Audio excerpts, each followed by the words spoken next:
Preface. The following was at first intended to be no more than an attempt to foresee the probable trend of mechanical invention and scientific discovery during the present century. But as the work took shape, it was seen to involve a certain amount of what may be called moral conjecture, since the material progress of the new age could not very well be imagined without taking into account its mental characteristics. In these expectations of an optimist, a great ethical improvement of the civilized human race has been anticipated, and a rate of progress foreseen which perhaps no previous writers have looked for. Both in regard to moral development and material progress, it has been the aim of the author to predict nothing that the tendencies of existing movement do not justify us in expecting. An attempt of this kind is exposed to facile criticism. It will be easy for objectors to signalize this or that expected invention as beyond scientific possibility, that or the moral reform as fit only for utopia. But those who will consent to perpend the enormous and utterly unforeseen advance of the 19th century will recognize the danger of limiting their anticipations concerning the possibilities of the 21st. A fanciful description in, I think, Addison's Spectator of an invention by which the movements of an indicator on a lettered dial were imagined to be reproduced on a similar dial at a distance and employed as a means of communication must have seemed wholly chimerical to its readers, and even recently as 50 years ago, anyone who predicted the telephone would have been laughed at. When the principle of the accumulator was already discovered, a very competent practical electrician told the writer that he need not worry himself much about the idea. There was not the least likelihood that electricity could ever be bottled up in cisterns. On the whole, there is more likelihood of error in timidity than in boldness when we attempt to foresee what will be attained after the increasingly rapid movement of scientific progress during this 20th century shall have gathered full force.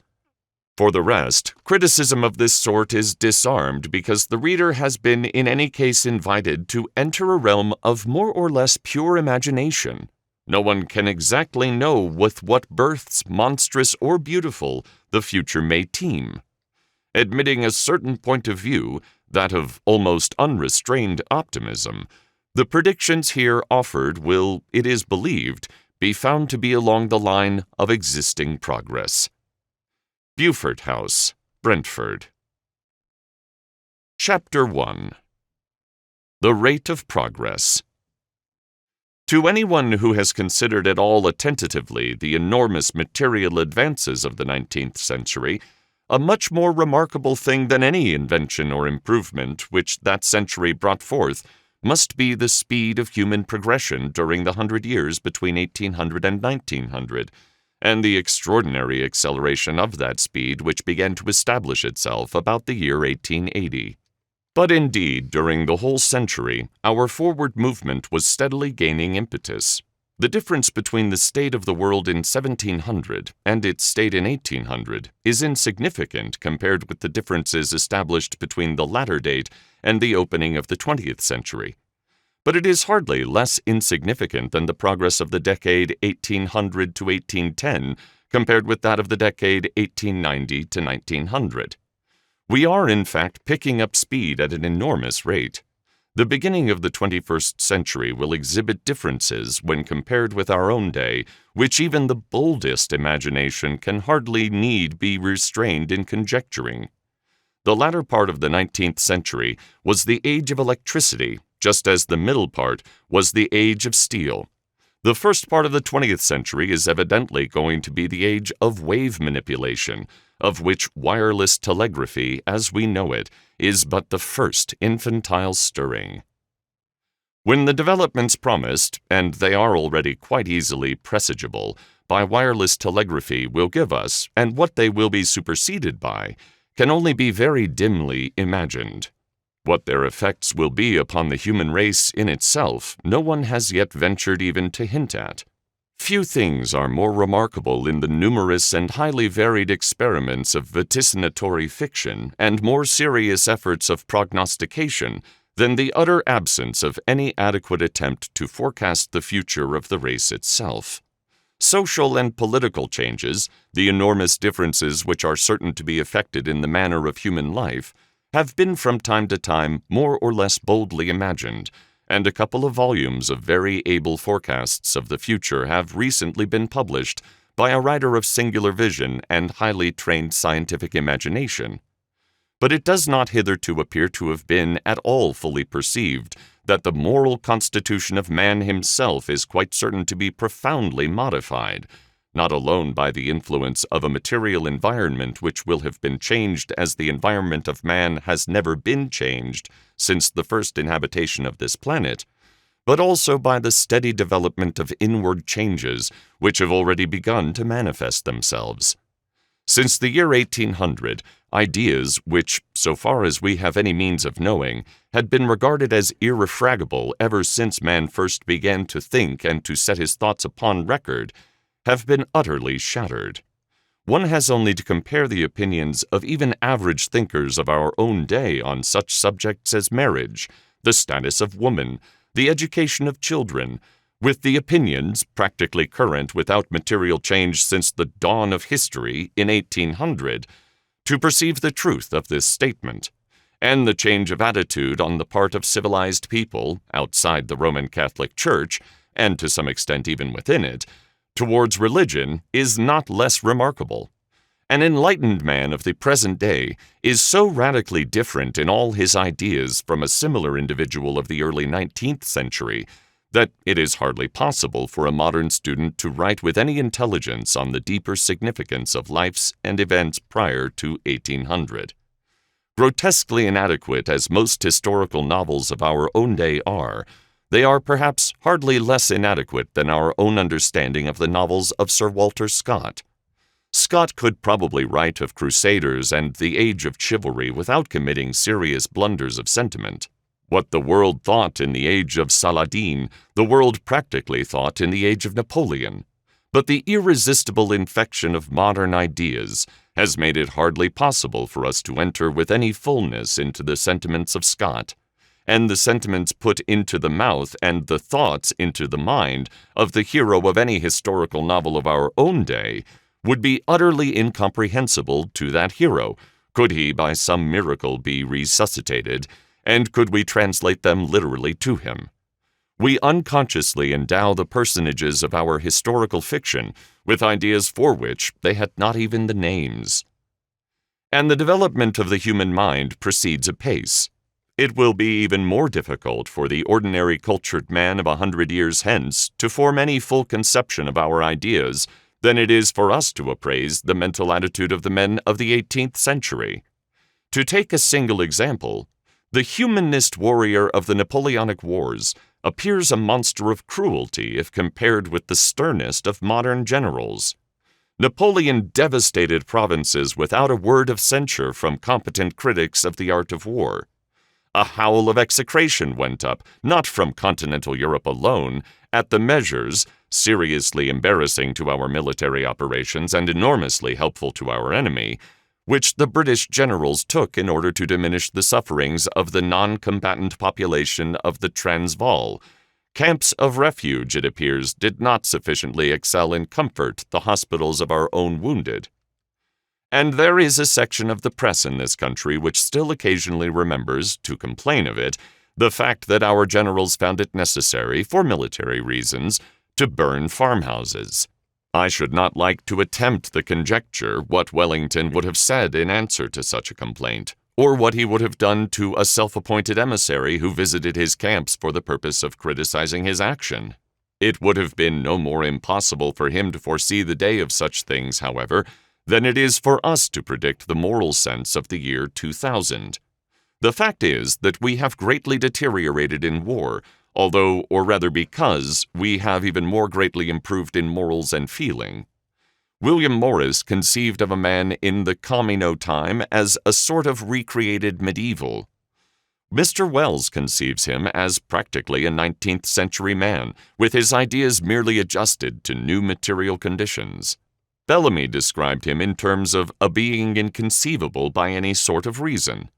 No one appears to have seen that his moral nature will have been not merely revolutionized, but recreated, just as our own morality has been recreated during the last 100 years, not so much by the influence of material environment or the march of invention, as by the regeneration of human conscience. In no way will the acceleration of the speed of progress be more apparent than in the thoughts and emotions of men. But to say this is not to belittle the progress which science and invention have in store for the new age.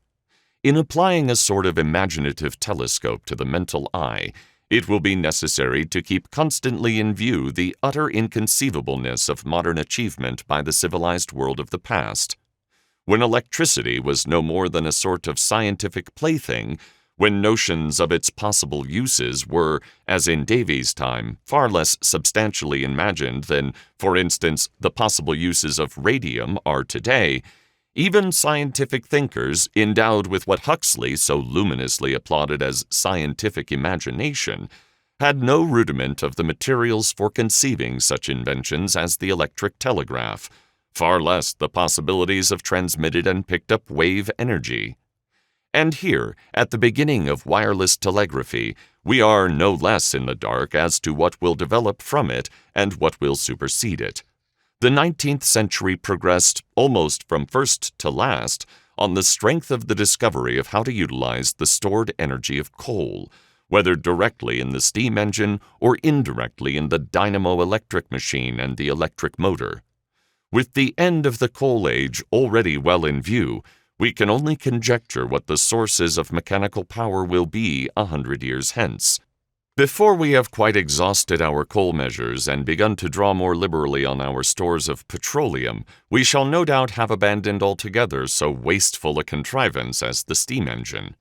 There is a clumsiness almost barbarous in the roundabout employment of coal to produce heat, the steam engine to utilize only a miserable fraction of the potential energy even of the part of the coal which we do not fatuously allow to escape as smoke. Of the dynamo, to use up a part of the motion yielded by the steam engine in producing electricity, while a small but recognizable portion of that motion is converted wastefully back again into heat, and of the electromotor to reconvert the electricity into a motion, heat, light, and chemical energy according to our requirements. It cannot be many years before we learn to use coal far more economically than we do nowadays, abolishing the furnace and the steam engine, and obtaining electricity directly from coal itself by some sort of electrochemical decomposition. But even so, our coal will not last much longer. The speed of our progress will exhaust it much sooner than most people imagine, and probably in another 25 years the end of our petroleum will also begin to be looked forward to with apprehension. About this period, or perhaps immediately after, progress will have been accelerated to an enormous degree by the invention of some new method of decomposing water. The economical analysis of water into its two-component gases, whose chemical affinity and antipodal electrical attractions are already utilized to some extent in such appliances as the oxyhydrogen blowpipe and electrical storage batteries, is a secret capable of extraordinary beneficences to the new age. By burning hydrogen and oxygen, we can already produce the greatest heat practically needed in the arts, the electric furnace only superseding this process because it happens to be more manageable. But when we want oxygen and hydrogen, we do not in practice now obtain them from water, we only combine them as water in the act of utilization. The rational line of progress is obviously to seek means of directly decomposing water. When we can do this compendiously and economically, we shall have an inexhaustible supply of energy. For water thus used is not destroyed as water, as coal is destroyed, qua coal, when we utilize its stored energy. The very act of utilizing the phases recombines them, and we can use them thus for the production of almost every kind of energy that man at present needs. We can use them for heat by burning them together. We can use them for light by burning them in the presence of any substance capable of being made incandescent. We shall be able to use them to generate electricity by some sort of contrivance akin to the accumulator of the present day, a highly rudimentary invention. And it would be even now a very simple matter to utilize their explosive recombination for the direct production of power as motion. Utilized apart, the constituent gases of water have many other uses and possible uses. Hydrogen, under suitable treatment, yields the greatest obtainable cold, as oxygen and hydrogen together yield the greatest heat. If our flying machines need a sort of ballast to reinforce their mechanical lifting apparatus, hydrogen is the best possible assistant. And the probable uses of oxygen are yet more numerous. So long as we still burn anything at all except a mixture of oxygen and hydrogen, and ultimately we shall have nothing else left to burn, oxygen is capable of multiplying the efficiency of all combustion. One of the greatest problems of our own day is the disposal of waste products of all sorts, the sources of inconvenience, disease, and dirt. Oxygen, if readily and copiously obtainable, is capable of destroying them all. Indeed, it seems likely that medicine, the least progressive of the sciences today, will find in oxygen the great propulsive force of its forward movement. In considerably less than 100 years hence, such makeshifts as drugging and the fighting of one disease by the installment in the organism of another will certainly have gone by the board. Antisepsis and asepsis, the latter almost infinitely the greatest invention in the history of therapeutics, will have pushed their way from surgery into medicine. There are numerous diseases which can be not merely cured but ultimately abolished when we have once discovered how to use oxygen adequately. The readjustment of the conditions of life determined by the removal from the civilized world of the greater number of diseases, and perhaps of all diseases except those arising out of willful misconduct, as improper diet, and even by the elimination of most of the evils of hurry and overwork, for what are medically and chemically known as fatigue products can almost certainly be eliminated from the system by the proper use, yet to be discovered, of oxygen, must inevitably have an enormous influence not merely upon the physical life of man, but also and even more upon his mental constitution. The rate of progress will thus in yet another way be vastly accelerated. Most likely the universal source of power then before the middle of the century will be the recomposition of water. In other words, we shall get all the power we want by splitting up water into oxygen and hydrogen, and then allowing those gases to recombine, thereby returning to us the energy we have employed in the analysis. How we shall employ this power is largely for the future to decide, and certainly in the earlier future we shall employ it in the generation of etheric waves of various kinds. The world of science is visibly on the threshold of new and revolutionary discoveries on the nature and composition of matter, and whither these discoveries will lead us, it is not usefully possible to conjecture. But certainly, after the usual incubation period of a scientific discovery, when it is merely a sort of wonderful toy, as argon and radium are at present, there will come the practical men, suckled at the large and noble breasts of disinterested, unremunerative truth, and ready to turn that nutriment into world-moving material usefulness. So again, the rate of progress will receive a vast and valuable acceleration. Electricity, whose gift to the world has been so great, will probably not, until after several decades, approach the limits of its realm, and so long as electricity remains a considerable element in the utilization of those stores of dissipating energy by which the planet lives, it is possible to foresee something of what will become of man during the next age. We have here the limits of such an inquiry as the present, placing the end of the age of electricity at provisionally about 100 years hence, but it is quite conceivable that the rate of progress may overtake it earlier and shut the door on conjecture. It is possible to forecast, not indeed with certainty, but with a measure of imaginative probability, what will happen as the resources of electricity are developed, and other material amenities of the world are worked along the line of natural progress. So far as the light of analogy can point the way, the reader is invited on a sort of conjectural journey. Of the developments of the moral ideas of man likely to be determined, not so much by the coming change in his material environment as by the evolution of inner forces already at work, I propose to say something at the end of the book. In the meantime, the probable material changes in the next 100 years, or less, according to the rate of our progress, in various departments of life, will be the subject of some intermediate conjectures.